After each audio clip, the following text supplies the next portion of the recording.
આપણે જ્યારે પણ જોયું હશે વકીલો હંમેશા કાળા કોટમાં દેખાય છે અને ડોક્ટર સફેદ કોટમાં.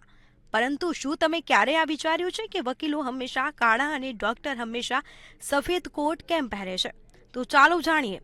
ઇતિહાસની વાત કરીએ તો 17મી સદીમાં બ્રિટિશ રાજા ચાર્લ્સના મૃત્યુ પછી વકીલો અને ન્યાયાધીશોએ કાળા કપડાં પહેરવાનું શરૂ કર્યું હતું.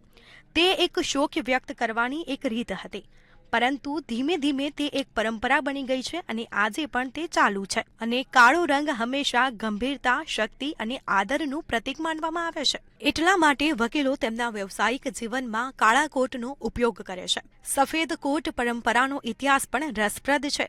જ્યારે તબીબી વિજ્ઞાનનો ઝડપથી વિકાસ થયો અને હોસ્પિટલોમાં સ્વચ્છતા ઉપર ધ્યાન આપવામાં આવ્યું ત્યારે ડોક્ટરોએ સફેદ કોટ પહેરવાનું શરૂ કર્યું. સફેદ રંગ ઉપર ડાઘ સરળતાથી દેખાય છે અને ડોક્ટરોને સ્વચ્છતા પ્રત્યે સભાન બનાવે છે. વધુમાં સફેદ કોટ પહેરવાથી ડોક્ટર વ્યવસાયિક અને વિશ્વસનીય દેખાય છે, જે દર્દીઓનો વિશ્વાસ જીતવામાં મદદ કરે છે.